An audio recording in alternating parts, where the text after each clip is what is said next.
Professor Zia الرحمن صدیقی، شعبہ اردو، علی گڑھ مسلم یونیورسٹی علی گڑھ۔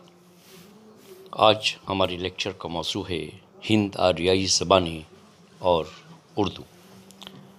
آریوں کے آنے سے پہلے ہندوستان میں 3 خاندانوں کی زبانیں رائج تھیں: آسٹک، ڈراویڈی اور تبت چینی۔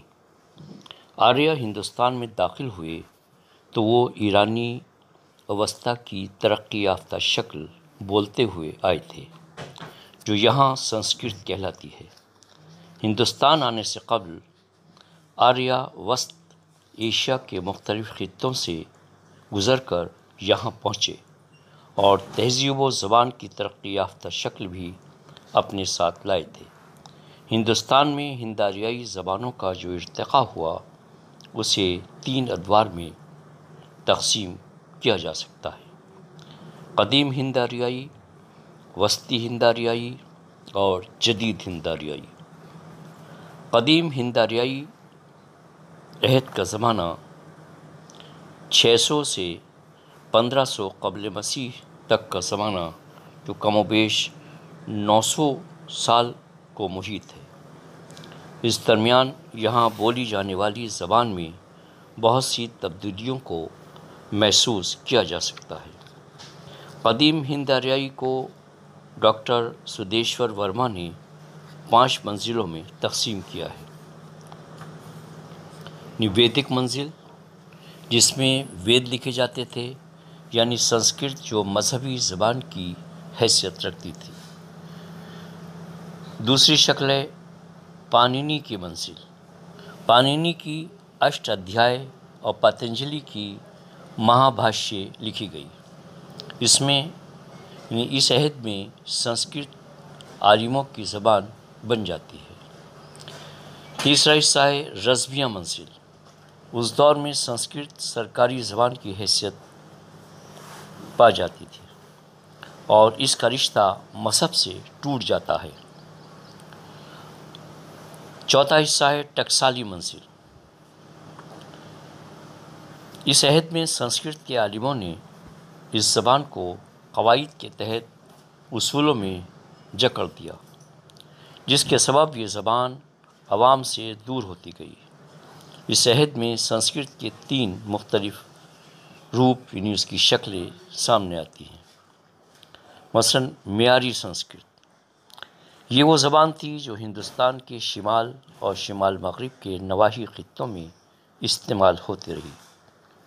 دوسرا حصہ ہے مدھیہ دیشیہ، یعنی نیم معیاری۔ دہلی اور الہ آباد کے درمیان کے لوگوں کی سنسکرت کو نیم معیاری سنسکرت قرار دیا گیا۔ اور تیسرا حصہ ہے پراچیہ یا غیر معیاری۔ مشرقی یوپی سے بہار تک استعمال ہونے والی زبان کو غیر معیاری قرار دیا گیا، کیونکہ ایک تو یہ زبان کی مرکزیت سے دور ہے، سرکار کی سرپرستی بھی اس کو حاصل نہ رہی، دوسرے یہ کہ یہاں کی زبان پر مقامی بولیوں کا اثر زیادہ تھا، اس لیے اس کو غیر معیاری کہا جانے لگا۔ اس کا اگلا حصہ ہے پالی پراکرت، یعنی پالی منزل۔ سنسکرت کے عالموں نے جب اس پر پابندیاں عائد کیں تو اس کے پہلو بہ پہلو جو زبان سامنے آئی وہ پالی یا پراکرت کی منزل کہلائی۔ اس میں جین اور بدھ مذہب کی بہت سی مذہبی کتابیں ملتی ہیں۔ پالی کو قدیم ماگدھی بھی کہا جاتا ہے۔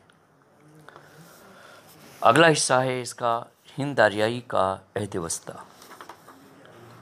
یہ دور 600 سے 1000 تک پر پھیلا ہوا ہے، یعنی قبل مسیح۔ یہ دور پراکرتوں کے آغاز و ارتقاء کا دور ہے۔ پراکرت کو فطری زبان کے نام سے بھی یاد کیا جاتا ہے۔ اس عہد میں سنسکرت کا رشتہ عوام سے ٹوٹ چکا تھا۔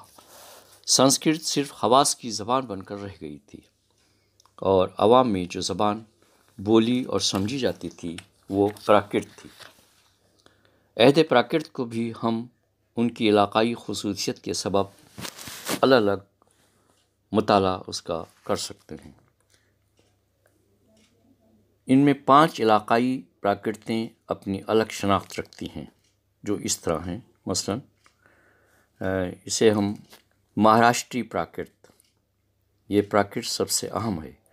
اس کا علاقہ مہاراشٹر تھا اور اس نے گیت سنگیت کے ذریعے عوام کے دلوں پر اثر کیا، اور اسی اثر آفرینی سے اسے دوسرے پراکرت سے اہم بنا دیا۔ دوسرا حصہ ہے شورسینی پراکرت۔ اس پراکرت کا تعلق گنگا اور جمنا کا میدانی علاقہ تھا، جس میں یہاں بولی جانے والی مختلف بولیاں شامل تھیں۔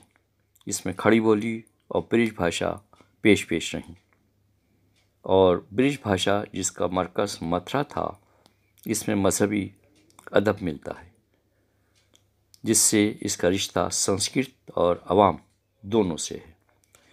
یعنی اس پراکرت میں سنسکرت کا اثر ہونے سے اس کی قدر و منزلت اور اہمیت بڑھتی گئی۔ تیسرا حصہ ماگدھی پراکرت۔ یہ پراکرت جنوبی بہار کی نمائندگی کرتی ہے، اور ادبی مراکز سے دور ہونے کی وجہ سے یہ پراکرت زیادہ ترقی یافتہ نہ بن سکی اور ترقی نہ کر سکی۔ اس کو غیر معیاری اور غیر مہذب پراکرت سمجھا جاتا ہے۔ اس کے علاوہ ہے اردھ ماگدھی پراکرت۔ بہار اور الہ آباد کے درمیان کے عوام کی زبان اردھ ماگدھی پراکرت کہلاتی ہے۔ اس میں شورسینی پراکرت اور ماگدھی پراکرت کا ایک حسین امتزاج ملتا ہے۔ اس کو دونوں پراکرتوں کی درمیانی کڑی بھی کہا جا سکتا ہے۔ پانچواں اور آخری حصہ ہے اس کا پیشاچی پراکرت۔ یہ ایک گمنام پراکرت ہے۔ یہ مغربی پنجاب اور کشمیر کے علاقوں میں وجود میں آئی۔ اس میں ہند آریائی کی بھی بہت سی خصوصیات پائی جاتی ہیں۔